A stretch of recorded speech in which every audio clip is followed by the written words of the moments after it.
ziua!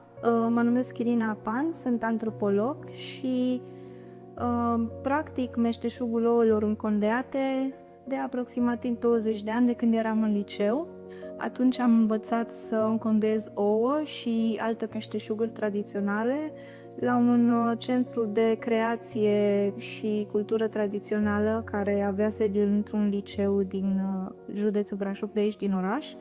Și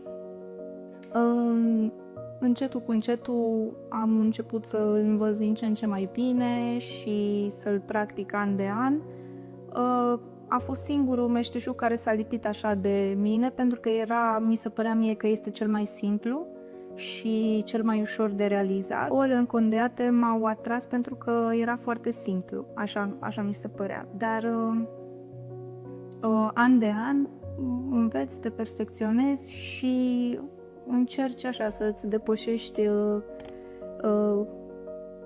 condiționările pe care le ai.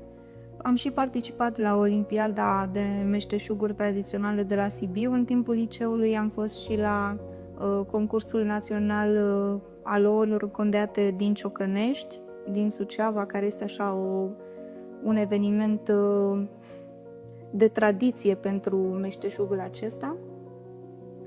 Practic, meșteșugul pe care l-am învățat în liceu este și cel care m-a condus către meseria pe care o am acum, de antropolog și etnolog.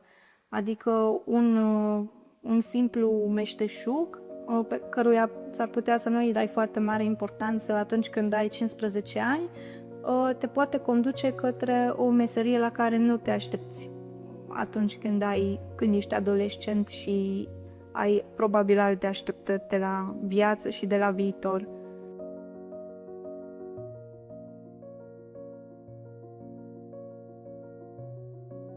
Cred că cea mai mare provocare a fost să lupt de fapt cu o credință limitativă că oamenii nu sunt interesați de fapt să afle despre meșteșug și despre partea aceasta de cultură tradițională.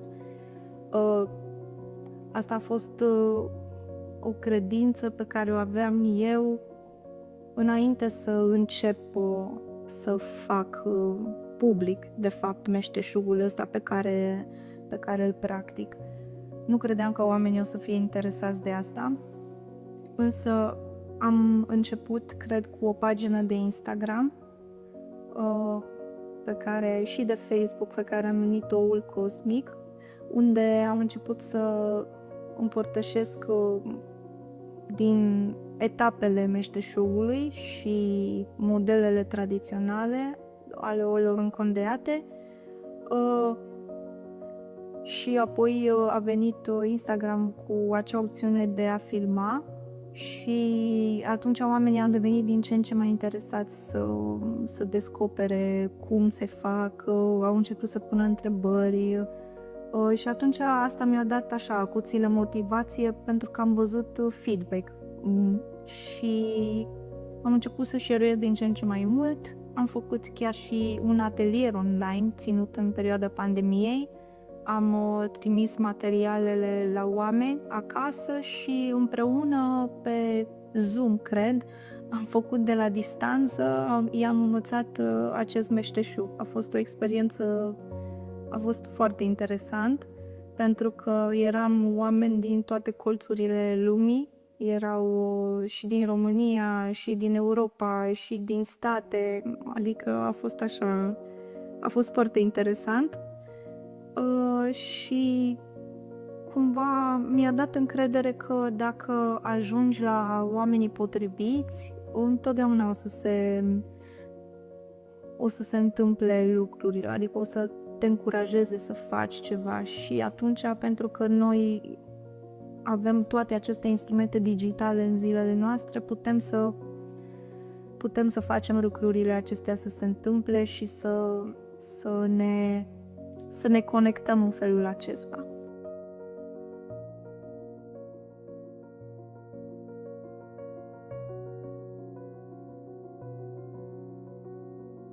Cu ajutorul instrumentelor digitale, și mie mi s-a întâmplat acest lucru, oamenii te pot descoperi și pot să vadă activitatea pe care o ai și să înceapă să lucreze cu tine. Adică așa mi s-a întâmplat.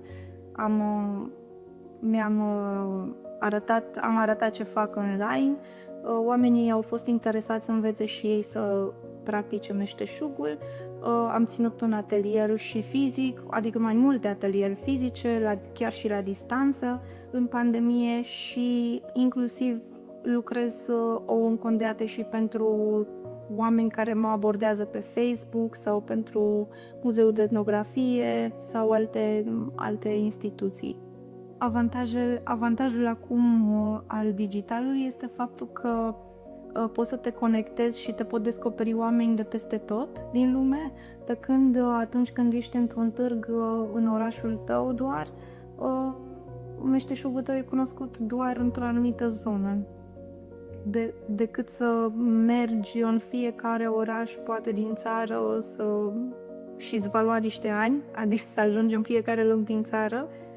Avantajul digitalului este că poți fi prezent în mai multe locuri în același timp, ca să zic așa. Ești peste tot, la un click distanță. Nu mi-a fost greu să ajung să realizez pagina de Instagram sau de Facebook, pentru că cunoșteam deja bazele rețelelor de socializare, cât de cât am crescut cu ele de la o anumită vârstă și atunci am putut să mă promovez destul de bine, destul de ok, zic eu, adică în mod decent. Așa, mai începător la început, dar după aceea am învățat așa bazele digitale ale fiecărei rețele. Chiar dacă nu am un magazin online unde vând ouăle încondeate, faptul că am aceste pagini digitale pe rețelele sociale mă ajută să găsesc oameni care caută astfel de obiecte pe care să le cumpere. Deci oamenii întotdeauna vor fi interesați atâta timp cât ai o prezență digitală undeva să te găsească. În digital merge foarte bine acum să filmez tot procesul de creație al meșteșugului, pentru că oamenii vor să vadă cum ajunge un ou simplu într-unul foarte colorat și își doresc să descopere toate etapele procesului prin care îl faci și sunt foarte interesați cel puțin să vadă cum. În cazul meu, cam toți clienții, aproape toți, cu foarte, foarte puține excepții, vin din zona digitală, pentru că acolo mă văd.